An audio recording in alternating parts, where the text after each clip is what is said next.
Hello viewers, this is Waqas Iqbal complex. जैसा कि आप लोग देख रहे हैं कि आलमी सियासत में इस वक्त मसल फ्लेक्सिंग हो रही है चाइना और यूएस के दरमियान। लेकिन आज हम अपनी बुक रिव्यू सीरीज में एक ऐसी किताब आपके लिए लेके आए थे जो कि इसी बारे में लिखी है एक बहुत मशहूर शख्सियत थे, जो कि आईआर का एक लिविंग लेजेंड है, आइकॉन है। ग्राहम एलिसन उनका नाम है। पहले मैं बुक का नाम बता दूं, डेस्टिन्ड फॉर वॉर। इसकी बाईलाइन है, can America and China escape Thucydides trap. अब इस बुक पे बात करने के लिए तो मेरे साथ डॉक्टर अत्तरी भी मौजूद हैं, लेकिन मैं पहले ग्राहम एलिसन जो हैं उनके बारे में बता देता हूँ। ग्राहम एलिसन डीन रहे हैं कैनेडी स्कूल ऑफ गवर्नमेंट के, जो कि हार्वर्ड यूनिवर्सिटी में है 1977 से 1989 तक। फिर ये असिस्टेंट सेक्रेटरी ऑफ डिफेंस रहे हैं यूएसए के क्लिंटन एडमिनिस्ट्रेशन के दौर में। और इसके अलावा जो बेलफोर्ड सेंटर है हार्वर्ड यूनिवर्सिटी के अंदर, वो साइंस एंड वर्ल्ड अफेयर्स था, वहाँ पर ये लॉन्गेस्ट सर्विंग डायरेक्टर रहे हैं 1995 से 2017 तक। ये जो बुक है डेस्टिन्ड फॉर वॉर, ये इन्होंने लिखी है, मतलब पब्लिश होके आई है 2017 में। और इस बुक में इन्होंने जो इस वक्त आलमी सियासत में एक बहुत भंचाल आया हुआ है ट्रंप एडमिनिस्ट्रेशन के आने के बाद, इस सिनेरियो को इन्होंने जरा पहले से चंद साल पहले ही बता दिया था। तो sir, welcome to the show.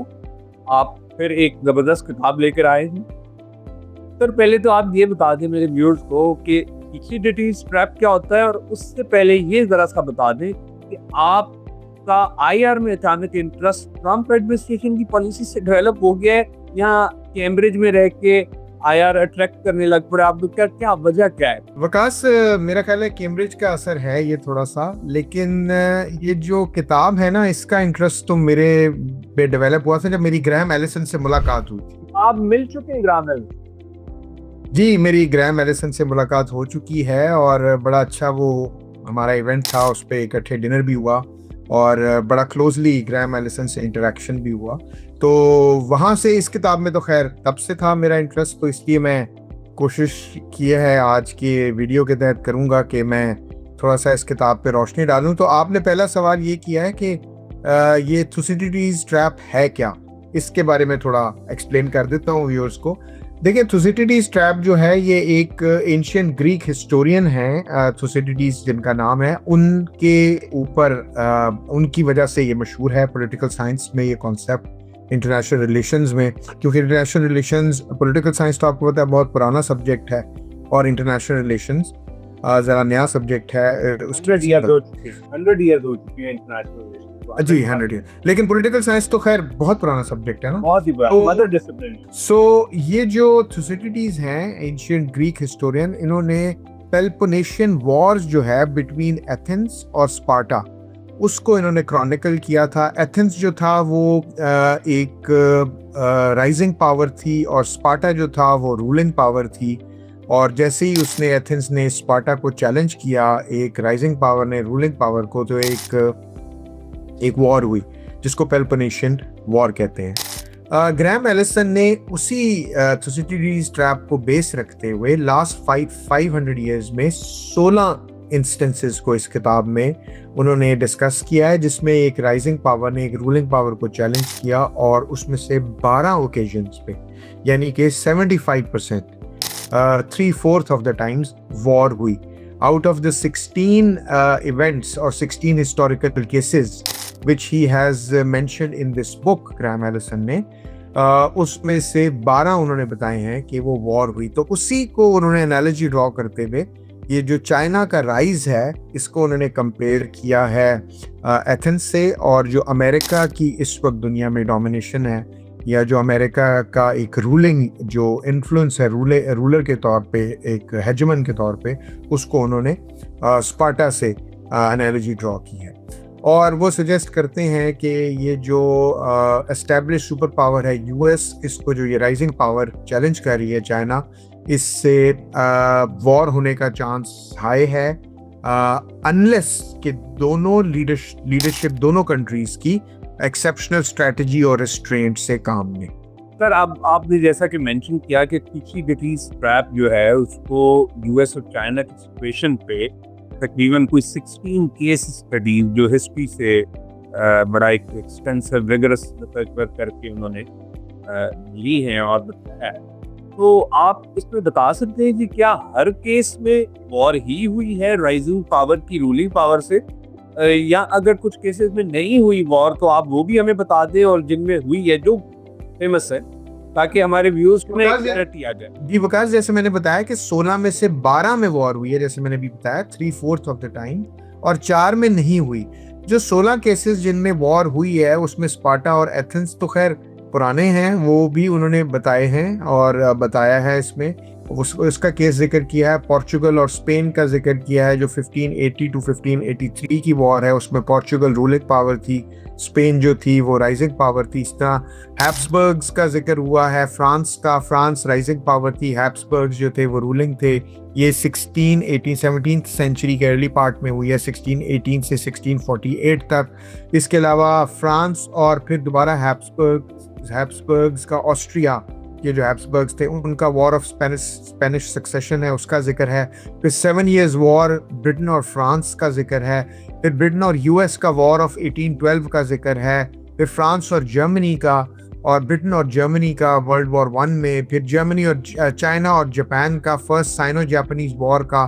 फिर रशिया और ऑटोमन एम्पायर का, जापान और यूएस का सेकेंड वर्ल्ड वॉर, और रशिया और स्वीडन का जो ग्रेट नॉर्दर्न वॉर हुई थी। ये 12 वो केसेस हैं जिनमें राइजिंग पावर ने रूलिंग पावर को चैलेंज किया और वॉर हुई। और 4 केसेस जो उन्होंने 16 में से बताए हैं वो 4 ये हैं जिसमें यूके और यूएस ने अवॉइड हुआ है 19th-20th सेंचुरी में एक पीसफुल पावर ट्रांजिशन यूके और यूएस के दरमियान, जिसमें यूके रूलिंग पावर थी, यूएस राइजिंग पावर थी। इसी तरह यूएस और सोवियत यूनियन के दरमियान, जिसमें सोवियत यूनियन राइजिंग पावर थी, यूएस रूलिंग पावर थी, जो कोल्ड वॉर पीरियड है। इसी तरह स्पेन और पोर्चुगल का है, नेदरलैंड्स और यूनाइटेड किंगडम का है। तो ये 4 केसेस हैं जिसमें वॉर नहीं हुई। सर आप ये बताएं कि चाइना और यूएस का कंपटीशन किन एरियाज में इस बुक के अकॉर्डिंगली हाईलाइट किया गया है, बताया गया है कि कहाँ पे जो है ना ये इंगेज करेंगे या कम्पीट करेंगे या इनका इंटरेस्ट कॉन्फ्लिक्ट। देखिए, चाइना का जहाँ पे कॉन्फ्लिक्ट है अमेरिका के साथ, वो सबसे बड़ा तो इकोनॉमी का है ना। देखिए, इकोनॉमी चाइना का जो राइज है वो पिछले 40 ईयर्स का, लास्ट 30 ईयर्स का कह लें, ज़रा ज़्यादा 30-35 ईयर्स का, ये एक स्ट्रेसफुल है, एक एंग्जाइटी का बायस है। और इसी तरह मिलिट्री और टेक्नोलॉजी में भी चाइना बहुत इम्प्रूव कर रहा है। तो इकोनॉमी में तो it's going to its position to become the number 1 very soon. और मिलिट्री में और टेक्नोलॉजी में भी आपको पता है वो चैलेंज कर रहे हैं। तो ये अनपैरेलल्ड है मॉडर्न हिस्ट्री में। तो यहाँ पे कॉन्फ्लिक्ट तो है राइजिंग का, रूलिंग के अगेंस्ट राइजिंग पावर का। इसी तरह जो चाइना की ये जो ग्रोथ है इकोनॉमिकली, टेक्नोलॉजिकली और मिलिटरीली, इससे एक रीडिस्ट्रीब्यूशन ऑफ पावर जो है वो हो रही है दुनिया में, जो कि डेफिनेटली एंजाइटी क्रिएट कर रही है। तो यूएस जो है वो उसकी वजह से एक स्ट्रेटेजिक डायलेमा में फंसा है। एक तो यूएस ये कि वो अपनी ग्लोबल इन्फ्लुएंस को कैसे मेंटेन करे, और दूसरा यूएस को दूसरी तरफ जो प्रॉब्लम फेस करनी पड़ी है वो कि वो अडेप्ट कैसे करे कि वहाँ पे इस चीज़ को, कि इस रियलिटी को, कि it is not going to be the sole super power. तो राइज प्लस ये जो यूएस का डायलेमा है, चाइना का राइज और ये यूएस का डायलेमा, ये एक प्रॉब्लम क्रिएट कर रहा है। अब 12 जो सिनेरियोज मैंने आपको बताए हैं जहाँ पे वॉर हुई है 16 में से, और जो जिनमें से 4 जो थे 16 में से 4 में नहीं हुई और 12 में हुई है, तो इसका मतलब है कि वॉर अवॉइड भी हो सकती है। लेकिन क्योंकि ऐसी सिचुएशन क्रिएट होती जा रही है, और आपने स्टार्ट ही वीडियो में यहीं से लिया है कि ट्रेड वॉर जैसे अब ये दोबारा और एक दूसरे के अगेंस्ट, जैसे चाइना ने अभी डोनाल्ड ट्रंप ने और चाइना ने इन एडिशन टू जो प्रीवियस टेररिस्ट थे उनके ऊपर 34 से रिटेलिएट किया। तो ये एक रिटेलिएशन और ये एक जो एक्शन और रिएक्शन का सिलसिला चल रहा है, इसके ज़रिए तो ये एंग्जाइटी और ये एक जो कोर थीसिस है इस बुक का, जो उन्होंने ग्राहम एलिसन ने प्रेजेंट किया, उसके ऊपर बड़ा ये फिट हो रहा है जो एक्शन और रिएक्शन चल रहा है इस वक्त। अच्छा, अब ये तो आपने एक्सप्लेन कर दिए मेजर एरियाज ऑफ कॉन्फ्लिक्ट हैं यूएस और चाइना के बीच। तो सर आपको क्या होता नजर आ रहा है? आप ये खुद भी स्ट्रेटेजिक एनालिस्ट हैं, आपने रीड भी की है बुक, और आप इस वक्त कैम्ब्रिज में बैठे हैं जहाँ पे एक की जा रही है एकेडमिक एरेना में भी, कंपटीशन दुनिया में शुरू हो चुका है कि यहाँ पे जो 4 केसेस थे जिनमें वॉर नहीं, वो वाला सिनेरियो होगा या वॉर वाला आ जाएगा या मिक्स ऑफ बोथ होगा, दोनों का एक मलगम होगा? क्योंकि 21st सेंचुरी है ना, इसमें कुछ चीजें पहले जैसी भी हो रही हैं और कुछ चीजें entirely new. The Waqas, I think this is also the criticism of the book, क्योंकि जो मॉडर्न जियोपॉलिटिकल रियलिटीज और कॉम्प्लेक्सिटीज है ना, वो शायद पुराने दौर से काफी फर्क है। ये जो थुसिडिटीज ट्रैप है ना, ये एक ओवरली डिटर्मिनिस्टिक या सिंपलिस्टिक मॉडल है। आई एम नॉट सेइंग कि मैं इसको ये नहीं कह रहा कि ये एप्लीकेबल नहीं है, लेकिन ये ओवरली डिटर्मिनिस्टिक है और एक सिंपलिस्टिक मॉडल है, keeping in view the geopolitical complexities of modern international relations. जो जियोपॉलिटिकल बिहेवियर है आज के, वो पिछले जियोपॉलिटिकल बिहेवियर से फर्क है। एक चीज तो ये है। दूसरी चीज ये है कि मॉडर्न वर्ल्ड में एक बहुत बड़ा कॉन्सेप्ट है जिसकी वजह से ये जो सोवियत यूएस राइवलरी थी, इसमें भी आपको पता है, आप मेरे से बेहतर, I am not as expert of as big an expert of यार एज यू आर, तो आपको पता है क्यूबन मिसाइल क्राइसिस हुआ और सोवियत और यूएस जो वॉर थी वो तकरीबन होने वाली थी और रुक गई। तो शायद ये जो न्यूक्लियर डेटरेंस का मॉडर्न कॉन्सेप्ट है, क्योंकि न्यूक्लियर वेपन्स तो पहले नहीं थे ना, पेलोपोनेशियन वॉर में नहीं थे, या 16th या 17th सेंचुरी या वर्ल्ड वॉर 1 तक भी नहीं थे उस तरह। तो वर्ल्ड वॉर 2 में आए और उसमें यूज भी हुए, और उसके बाद कोल्ड वॉर में उन्होंने वॉर बचा भी ली, और उसके बाद से आप देख रहे हैं वर्ल्ड वॉर 2 से अभी तक कोई ऐसी चीज़ नहीं हुई है, क्योंकि एक डेटरेंस का कॉन्सेप्ट जो है, फिर ग्लोबलाइजेशन का कॉन्सेप्ट जो है, फिर इंटरडिपेंडेंस के कॉन्सेप्ट जो है, ये बहुत ज़्यादा फ्लरिश हुए। तो मुझे तो सिनेरियो वो 4 केसेस हैं जिसपे वॉर्स नहीं हुई, वो वाला ही नज़र आ रहा है। लेकिन फिर भी ग्रैम एलिसन का बड़ा स्ट्रॉन्ग आर्ग्यूमेंट्स हैं इसके अंदर, जो कि अमेरिकन नर्वसनेस शो भी हो रही है, अमेरिकन एंग्जाइटी भी शो हो रही है, विच इज़ नेचुरल अगेन, क्योंकि ये एक राइजिंग पावर जो है, जब रूलिंग पावर को चैलेंज करती है तो नर्वसनेस तो आनी है। तो ये इंडिविजुअल लेवल पे भी है, इंस्टीट्यूशनल लेवल्स पे भी है, नेशनल लेवल्स पे भी है, क्योंकि कंपटीशन होता है। तो लेकिन मुझे सिनेरियो वही नज़र आ रहा है कि ये जो मैंने आपको 2-3 चीज़ें बताई हैं, एक ओवर डिटर्मिनिस्टिक और सिंपलिस्टिक होना मॉडल का, मॉडर्न जियोपॉलिटिकल रियलिटीज़ को ना समझना, इसी तरह न्यूक्लियर डेटरेंस, फिर ग्लोबलाइजेशन और इंटरडिपेंडेंस, ये 3-4 चीज़ें हैं जो ये वॉर शायद नहीं होगी। और फिर ज़ाहिर बात है कि ये लीडर्स जो हैं दोनों बड़े मुल्कों के, ये स्ट्रेटेजिकली अगर इंगेज कर जाएं तो वॉर प्रिवेंट की जा सकती है। Right, thank you so much for this analysis. देखते हैं कि हमारे व्यूअर्स इस पे हमें कैसा रिस्पॉन्स देते हैं।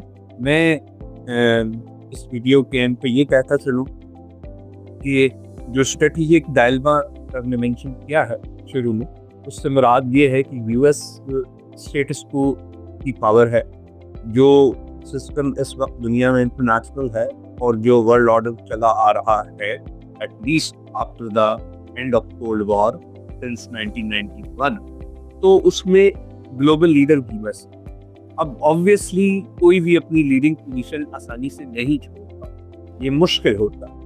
और जो राइजिंग पावर चाइना है, उसको ट्रम्प एडमिनिस्ट्रेशन जो पहले आई थी, ट्रम्प 1.0, वो खुद ही ऐलान कर चुकी है कि एक रिविजनिस्ट पावर है चाइना और एक है रशिया, जो इस वक्त चैलेंज सबसे बड़े हैं यूएसए की ग्लोबल लीडरशिप, ग्लोबल हेजेमनी और यूएसए का मेंटेन स्टेटस को जो है उसके लिए।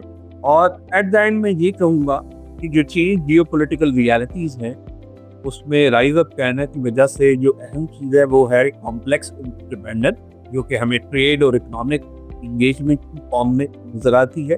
इसके साथ साथ डिस्रप्टिव टेक्नोलॉजीज का मर्ज करना, जिसमें आर्टिफिशियल इंटेलिजेंस और होस्ट ऑफ टेक्नोलॉजीज हैं। और तीसरी चीज़ जो कि चली आ रही है कोल्ड वॉर के टाइम से करने में मेंशन की, वो है न्यूक्लियर डेटरेंस। और मेरा भी व्यू यही है कि ये जो 4 केसेस जिसमें कोई और नहीं हुई, वैसा ही सिनेरियो बनेगा, बट इसके लिए हमें इंतजार करना पड़ेगा कुछ सालों का कि इसकी सूरत हाल कब वाज़ेह होती है। तो थैंक यू सो मच, हम मिलते हैं फिर एक नई बुक टॉक के साथ। Till next time, take care.